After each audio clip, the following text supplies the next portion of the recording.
my guy John Hollinger, who joins us right here on the Rich Eisen Show. John, thanks for coming on because Summer League is going to be here before we know it. They're going to be just, shoving it down, just telling everybody, hey, Summer League, AJ DeBonsa, Darren Peters, just all the names. And so as we head into this draft tomorrow, what's the expectation? You almost feel like it's already kind of set, but is there any surprises that you see maybe at the top 2, top 3?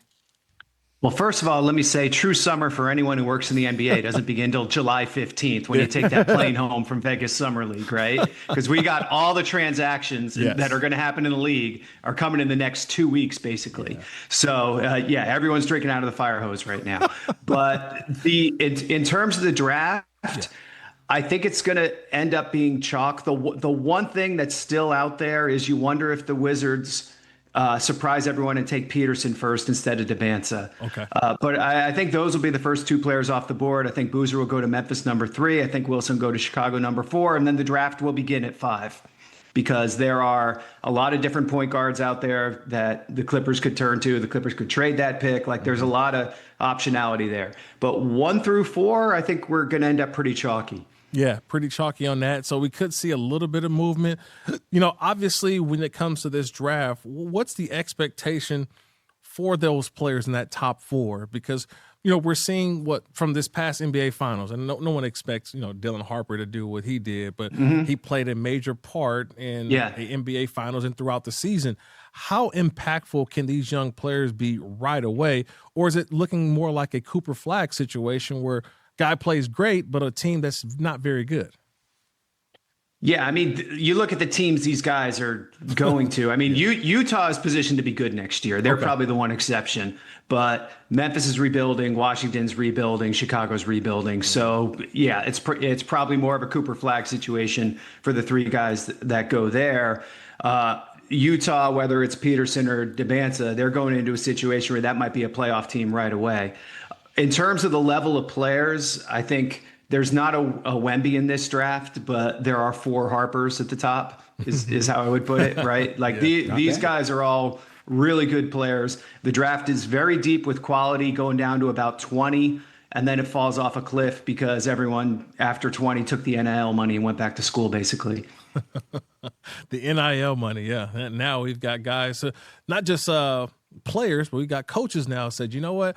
I'm done with this NIL era. I'm going to the NBA now with Dusty May being now the new head coach with the Dallas Mavericks. Kind of talk about that a little bit. How does that come about where a head coach is being kind of talked to a little bit, but says, you know what, I'm going to turn down a job where I just won a national championship with this program in Michigan.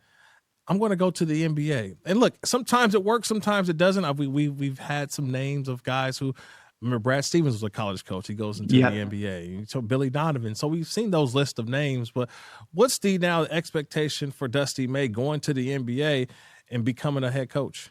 Well, hopefully it works out better than the last Michigan coach who did that, John Beilein. But realistically, Dusty May, I think, is in a good position to make this jump. He's still pretty young. Yeah. And I think he's shown he can win in different environments. He took Florida Atlantic to the Final Four before he got the Michigan job. So he's done it in different places with different teams. And so I think that's a really good sign for him. There's definitely going to be a learning curve for him that first year, but I think that Dallas team isn't built to be a win now team either. So he's going to be able to grow kind of along with Cooper Flag and Derek Lively and whoever they take tomorrow.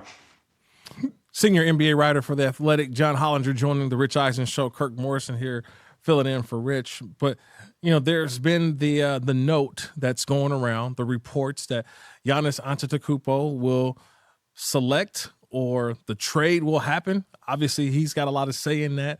But the trade has now come down to the 2 finalists, Boston Celtics, Miami Heat. If you look at it right now, where do you think Giannis Antetokounmpo lands tomorrow, either before the draft or after the draft? But where does you think he lands? Man, I've been thinking Miami the whole time. And now I just wonder if the idea of Jaylen Brown is just too tempting for the Bucks and that they're going to end up going that direction versus the package of interesting stuff from Miami that isn't, but it's not an all NBA player. Right. So, and I think the change in the tanking rules may incentivize this somewhat, where in the past, if you're Milwaukee, you might have done a full reset. Now I know they don't have control of some of their future picks, but still you might have looked toward trying to rebuild, trying to get some of your picks back, maybe involve Portland in trades because the Blazers have some future Bucks picks. And now I think that's kind of out the window, and you just live with wherever your picks end up, and you try to put together at least a halfway decent team. And you have better chance of doing that with Jaylen Brown, I think, than you do with a Tyler Hero-led package from Miami. I mean, Giannis will be traded. We know that. And it's finally come to this point. All the rumors that we've heard for years, Giannis is going to be traded, then he wants to stay, then he wants to leave, then he wants to stay. But, John, my question is that the expectation that when he does finally get traded, he's got to win a championship, right? I mean, he's already won one, I know that, but he's going to a place where he's actually going to be the number 2. I don't see in this scenario that he goes into a team and he's going to be the alpha there. I feel like this is a situation where he's going to go to a team and has to be the number 2 more so than the number 1. Well, he'll be the number 1 in Miami without any doubt.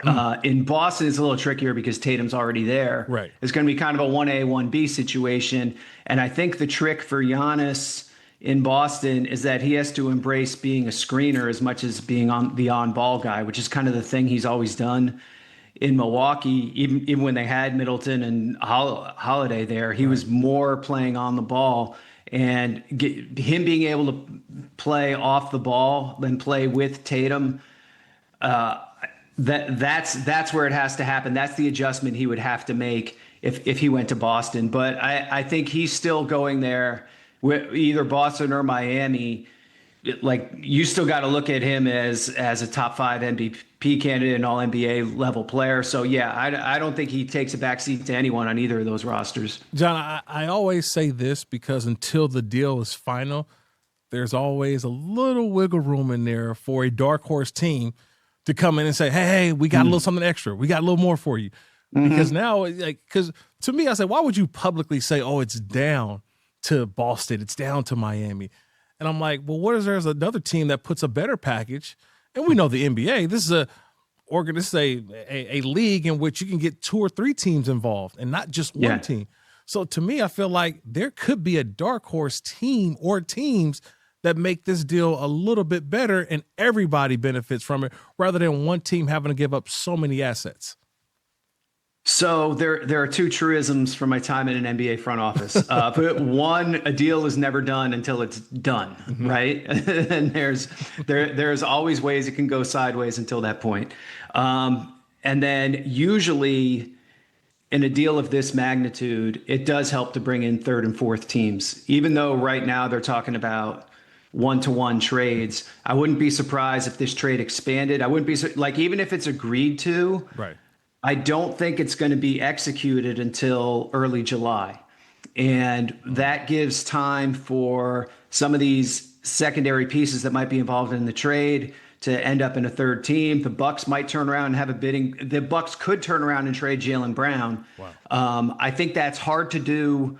It's hard to contact 29 teams about a player you don't have possession of and talk seriously about a trade, right? But I think it's more easily done if they do this trade first. It's similar kind of to what happened with Drew Holiday when they put him in the Lillard trade, and then he went to Portland, and then he ended up going to Boston later. So it would be sort of similar to that, just in reverse. So I still think there's some dominoes that can fall on this. At this point, I don't see a 3rd team getting involved. I mean, I think they've put enough smoke signals out there that it's Boston and Miami that if there was a 3rd team that had a compelling package, by this time they would have called Milwaukee and made their pitch. Senior NBA writer for The Athletic, John Hollinger, joining the Rich Eisen Show. I always laugh when I hear that because I feel like everybody's putting their elevator pitch in and there's still some room to move around. But always look at the team that just last won the championship, and the New York Knicks and how they've built their team. And is always say in a copycat league like the NFL, people see what's successful for one organization and you try to bring that to your organization. Is that something now that people are looking the way the Knicks were built and say, hey, we can kind of do some of that as well, and how Leon Rose and those guys were able to build it all? It's interesting because I think sometimes teams end up with like this magic bullet theory of how they're going to build a team and succeed. Of, we're going to tank and win the lottery, or we're going to get 3 max guys and do it that way. And the way the Knicks did it was just stacking about 15 straight really smart moves on top of each other. Like, even if you go back to like drafting Quickly, who they ended up putting in the Anunoby trade, right? Or the free agent signing of DiVincenzo, who ended up being an important piece in the Towns trade. It was like they had to build to the point that they could make those moves for Towns and Anunoby, and they successfully did that. Even though those guys weren't part of the championship team, those moves were crucial to New York eventually winning. So they did if you go back and look over the last 5-6 years, how many of those moves they needed to make to build the team to this point. So it's hard to say that in a meeting is like the magic thing, but like, yeah, what if we just make a bunch of really smart moves and bring in good players? Like, can we try that? So, I think that's the lesson learned from New York. Like, they just hats off. They made a bunch of really great moves and were able to win a championship, even without, having anyone who got an MVP vote. Just because they were so solid top to bottom. I mean, obviously Brunson was amazing in the playoffs too, but they were just so solid, 1 through 5 in that starting lineup, especially. John, excuse me, because it's only June 22nd, and so it's kind of cool and kind of quiet at the moment, but we always know that right when the summer comes, especially during Summer League, the LeBron news starts to ramp up. Where is LeBron going, and who is he with at Summer League? Does he want to return as a Laker? Could he go to Golden State? I know it's kind of quiet right now on the LeBron front, but we know it will heat up at some point. What do you think are going to be the major keys that we look at to where LeBron James will possibly, hopefully, maybe finish his career? The first thing is what the Lakers do with their cap space, because he would occupy a big chunk of it if he resigns at anything close to his market value. Right. Second thing to look at is if he would have any interest in going to the Golden State Warriors, which I think is one other like plausible landing spot where he can get somewhere close to his market value. I mean, Cleveland would be the sentimental place, but if you look at the Cavs cap situation, they could really only sign him to a minimum deal right now, which I'm not sure he's quite willing to settle for that. So I think to me, it's Lakers or Warriors, the most likely landing spots. And whether it's Lakers or not, I mean, it has to be resolved relatively soon, because the Lakers have to figure out what the other moves that they're going to make this summer. They have a bunch of cap room they could use to sign other players. I know they want to get a rim running big man for Luka, for instance, and that's not going to be cheap. And they have some other options on the table, and then they can come back and re-sign Austin Reeves and Jackson Hayes. And getting nerdy here, but like they have really low cap holds, in free agency, and so that's what enables the Lakers to have this kind of opportunity right now to sign players with cap space, and then come back and re-sign Reeves and Hayes and put together a hopefully stronger team than they had a year ago. John, I'll get you out of here with this one. We can talk about the draft tomorrow. Round 1 Tuesday, round 2 on Wednesday. That's something new with the NBA, and I think they did that because by the time we got to the second round, it became a European draft more so than a regular draft. I get that, but tomorrow we'll be tuned in, round number 1. Is there anybody outside of the top 4 guys that you've been in chalk that we should kind of keep an eye on in tomorrow's first round of the draft? As far as like a super sleep, I mean, the one guy who everyone is really intrigued by is Alan Graves from Santa Clara, in terms of a guy who wasn't in a Power 5 league, but put up really great numbers analytically, doesn't always look the part. Like he's a little bit like kind of heavy-footed and but like really skilled and has great hands and stuff. So he's going to be a really interesting evaluation. I think he's going to go in the second half of the first round, and I'm interested to see sort of what is the type of team that ends up selecting him. But as far as the 2-day draft goes, I think everyone whoever works in the front office thinks, thank goodness. I mean, there was only 2 minutes between picks, and they were getting those second round picks were getting traded so fast. You could hardly even catch up to who had the pick, even if you were trying to acquire it. So putting more time in between the picks and spreading it out to a second day, I think for the emotional health of front office executives, I think that was a great move. So I don't know how it works for TV ratings and everything else, but I was a big fan of that. Well, I know you've got a lot to cover over the next 48 hours when it comes to round 1 and round 2 and all the other news, as we're still on Giannis watch, as I'm calling it, John. Appreciate the time as always, John. Catch up with you soon.